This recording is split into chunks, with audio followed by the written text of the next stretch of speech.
സൗമ്യ വധക്കേസ് പ്രതി ഗോവിന്ദച്ചാമിയുടെ ജയിൽ ചാട്ടത്തിൽ അന്വേഷണം സംസ്ഥാന ക്രൈംബ്രാഞ്ചിന് വിട്ടു. മുഖ്യമന്ത്രിയുടെ നിർദ്ദേശപ്രകാരമാണ് ക്രൈംബ്രാഞ്ചിന് വിട്ടത്. സംസ്ഥാന പോലീസ് മേധാവി ഉത്തരവിറക്കി.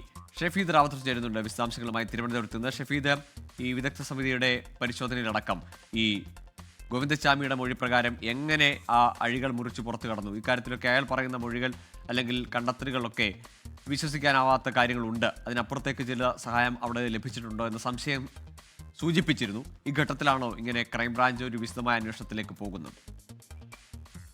ഗോകുലി, ജയിൽ വകുപ്പും പോലീസും നൽകിയിട്ടുള്ള ആദ്യ വിവരം അത് അപ്പാടെ ശരിയല്ല എന്ന കണ്ടെത്തലായിരുന്നു ഈ വിദഗ്ധ സമിതിയുടെ പ്രാഥമിക അന്വേഷണത്തിലുള്ളത്. ഇത് സർക്കാരിനെ അറിയിക്കുകയും ചെയ്തിരുന്നു. പ്രത്യേകിച്ച് മാസങ്ങൾ നീണ്ട ആസൂത്രണത്തിന് ശേഷമുള്ള ജയിൽ ചാട്ടമെന്നായിരുന്നു പോലീസും ജയിൽ വകുപ്പും പറഞ്ഞത്. എന്നാൽ അത് അങ്ങനെയല്ല എന്നുള്ളതായിരുന്നു അതുമായി ബന്ധപ്പെട്ട വിദഗ്ധ സമിതിയുടെ കണ്ടെത്തൽ. കൂടാതെ ഈ അഴി മുറിക്കാൻ ഉപയോഗിച്ച ആയുധം സംബന്ധിച്ചും വിദഗ്ധ സമിതി ചില സംശയങ്ങൾ പുറപ്പെടുവിച്ചു. കൂടാതെ ഈ ജയിലിന്റെ സുരക്ഷയുമായി ബന്ധപ്പെട്ട അതിന്റെ മതിലടക്കമുള്ള കാര്യങ്ങളിലും സുരക്ഷാ സംവിധാനങ്ങളുമായി ബന്ധപ്പെട്ട കാര്യങ്ങളിലും വിദഗ്ധ സമിതി ചില വിയോജിപ്പുകൾ അറിയിച്ചിരുന്നു. ഈ പശ്ചാത്തലത്തിലാണ് ഗോവിന്ദച്ചാമിയുടെ ജയിൽ ചാട്ടം സംബന്ധിച്ച് സംസ്ഥാന ക്രൈംബ്രാഞ്ചിന് അന്വേഷണം കൈമാറിയിട്ടുള്ളത്. കണ്ണൂർ ജില്ലയിലെ ക്രൈംബ്രാഞ്ച് ഉദ്യോഗസ്ഥരായിരിക്കും അന്വേഷണം നടത്തുക. സംസ്ഥാന പോലീസ് മേധാവി ഇത് സംബന്ധിച്ച ഉത്തരവ് ഇറക്കിയിട്ടുണ്ട്. മാത്രവുമല്ല, ഈ വിഷയത്തിൽ ഏതെങ്കിലും തരത്തിൽ സഹായങ്ങൾ ഗോവിന്ദച്ചാമിക്ക് കിട്ടിയിട്ടുണ്ടോ ഇല്ലയോ എന്നുള്ള അന്വേഷണം കൂടി ക്രൈംബ്രാഞ്ച് നടത്തും. ഗോകുൽ, ശരി, ഷഫീദ് റാവത്താണ് വിശദാംശങ്ങൾ നൽകിയത്. ഏതായാലും ജയിൽ വകുപ്പിന്റെയും പോലീസിന്റെയും റിപ്പോർട്ടിൽ സംശയം വിദഗ്ധ സമിതി ഉന്നയിച്ചതാണ്. ആ ഘട്ടത്തിൽ കൂടിയാണ് ക്രൈംബ്രാഞ്ച് ഇനി ഒരു